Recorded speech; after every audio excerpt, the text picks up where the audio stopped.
Hello, this is Roger Richard doing a critical assignment for KIN562 BE. This is a physical education presentation. The first part of the physical education presentation was the health and movement assessment. The first part of that being the physical activity readiness questionnaire, or PAR-Q. The PAR-Q is used to determine the safety or possible risk of exercising based on the individual and based on their health history and current symptoms or factors. We'll just kind of scroll in here a little bit so we can see. There we go. Move it up a little bit. Okay, and so what we see here is some of the questions that are asked. Has your doctor ever said you have a heart condition? Do you feel pain in your chest when you do physical activity? Typical things to kind of see if there's any pre-existing heart conditions or any pre-existing ailments or illnesses that may affect the client during activity. There's some questions about bone and joint problems for the back, knee, and hip. Any prescription medication they may be taking that may affect their blood pressure or a heart condition. Or just asking them in general, do they know any reason why they shouldn't be doing any physical activity? So just kind of some basic questions. If they answer yes to any of the questions, then they need to see a doctor first before undergoing a fitness program.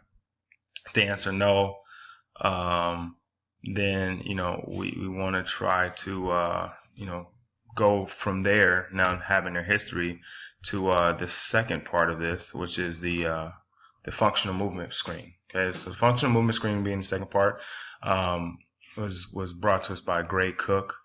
It consists of 7 different tests to kind of assess the movement patterns of an individual, some of the fundamental movements of human life. So we take those general movement patterns because they are the basis of specific or more specific movement patterns. So if those fundamental patterns are faulty, then the more specific ones will be faulty. So faulty movement patterns and compensatory movement patterns can be due to tight or weak muscles, and this screen kind of gives us an idea of what muscles we may need to look at. Kind of gives an idea of what we should be doing in terms of programming and training, because those faulty movement patterns or asymmetries in movement cause stress, and that stress eventually leads to injury. So we kind of need to know what is going on so we can kind of treat the cause and not the source. For my client, her results for her PAR-Q and her FMS. With the PAR-Q, she answered no to all questions except she had some minor past joint pain. There was some history of knee pain due to some running, training for a half marathon, and so there was some patellar tendonitis. There's also a pre-existing shoulder injury that was quite a while back. Not much pain there now, but something to keep in mind. For her functional movement screen, it's kind of shown here. Her deep squat, we're at a 2. Hurdle step, we were at a 2. One side, her left side, was a little worse than the other side. So I gave her a 2 based on the left side. The right side actually was a 3. The inline lunge, again, the left side we kind of had some trouble with. The right side was better, but because the left side had a little more instability, we went ahead and gave her a 1 there. Shoulder mobility was great, though. We were able to make contact within a fist's distance. Active straight leg raise. Again, the left side continued to give us a little issue. It wasn't as flexible. The hamstring wasn't as flexible on the left side as opposed to the right.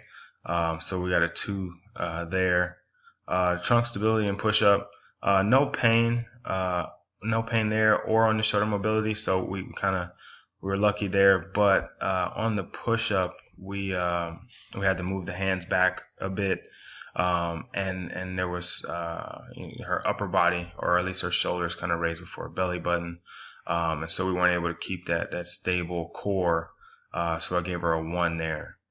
With rotary stability, the same arm, same leg, we weren't able to maintain a good position in. But when we went opposite arm, opposite leg, we were good there. So again, I gave her a 2. The total FMS score was a 13, which is less than the typical 14 for risk of injury. So she's 1 point below that. So that's something that we have to keep in mind going forward, and programming to try to improve these numbers, create a little more balance, a little more stability, so that we can get her out of that injury risk area. The next part was periodization.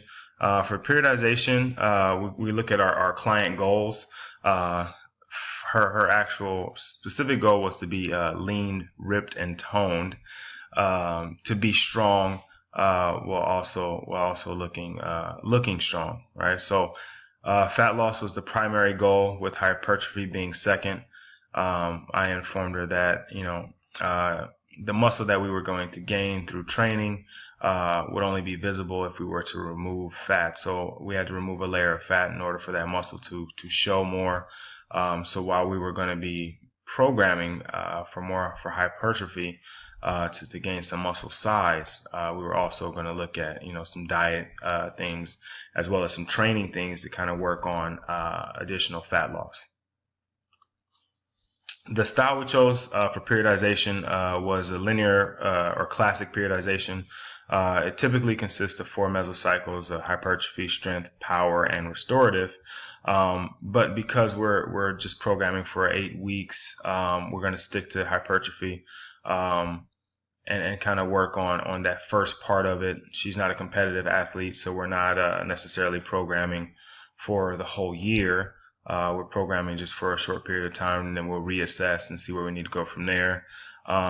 It's typically what we use for athletes or beginners. The stress can be easily manipulated by minor adjustments to training volume or intensity, or progression of movements. It allows us to start with a lower intensity or lighter weights and higher volume, and then gradually grow from there to heavier weights and less reps. So the program is a pretty good basic program.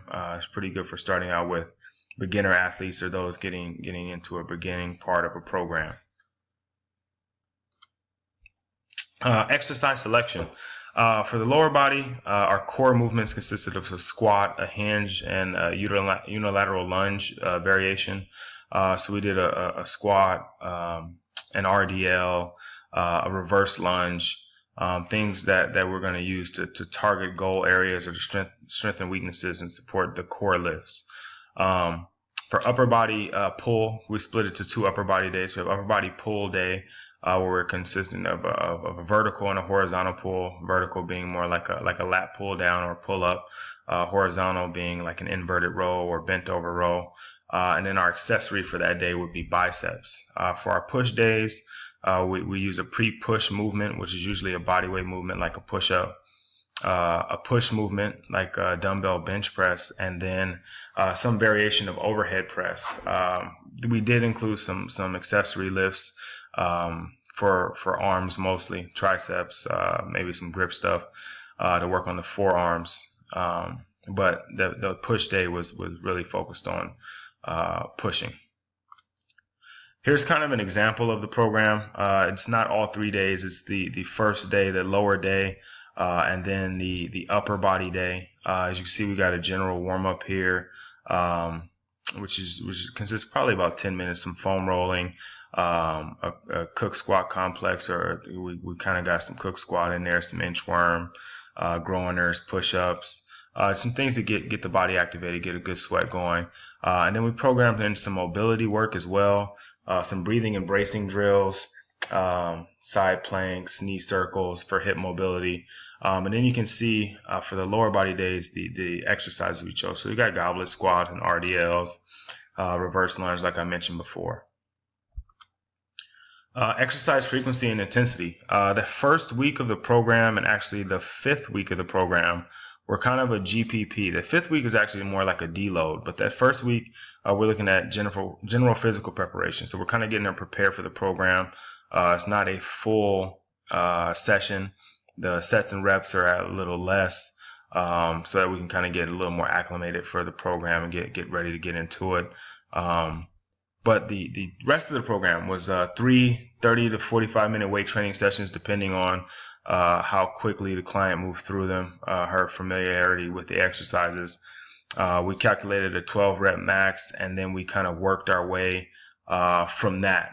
So we kind of took that weight for those particular exercises and then worked our way up from there, adding 5 to 10 pounds depending on whether it was an upper body or lower body lift or how easy it was. We also added in some cardio sessions to be done on the non-lifting days. The client wanted to do more work, so I figured, we can throw in some cardio sessions to help boost the fat burning effects. So on the non-weight training days, we did some high intensity interval training, either on a treadmill or elliptical or just through some body weight movements. Exercise techniques. So there are a couple of videos here. This first one is the lower body lift. You'll see a goblet squat. We're focusing on bracing the core, making sure we're in a good position. What we're looking for is for the hips to break first, to push the knees out, and then looking for a vertical spine. So we'll let that go ahead and play.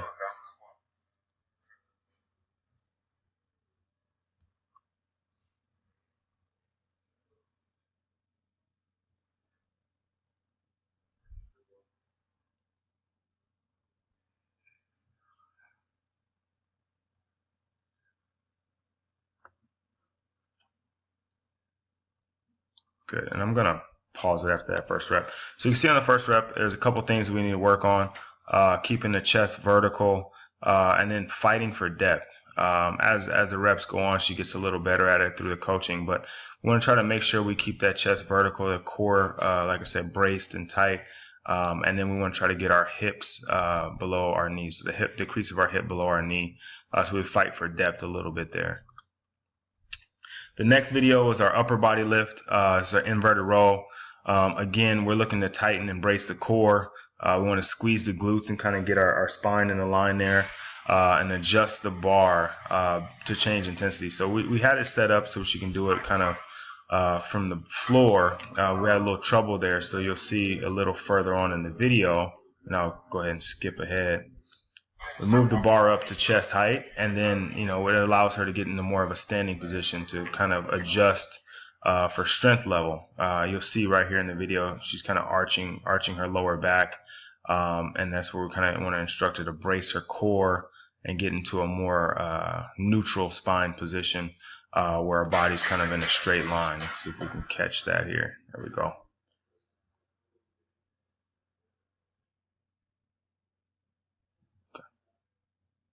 There we go. All right, so we'll move forward here. Looking back on the class, what I learned, I typically don't do much health screening, I do health screening. I do much FMS, but looking at some of the stuff we went over for FMS, knowing that there's an injury risk, I definitely see it as something that maybe I should do more of. Just at least from a programming standpoint, to give an idea of what to program in terms of each individual. Path to being a supple leopard. I think that what Dr. Starrett has put together is actually pretty awesome, to give everyone an understanding of their body. Giving a guide to recover from workouts, prevent injury, and to improve their athletic performance. Is excellent. And so all the information that we got from that, I think I'll definitely use going forward. There's also some other things I learned from some of the students in class, the ART, the active release. I think that's something that's great that I want to try to use a little more of going forward. Lastly, the faith integration. The scripture that came to mind for me was 1 Timothy 4 and 11 through 16, and we're kind of talking about being an example. And so I'll briefly read through it. You want to command and teach these things. Let no one look down on you because you're young. But set an example for believers in your speech, your conduct, your love, your faithfulness, and your purity.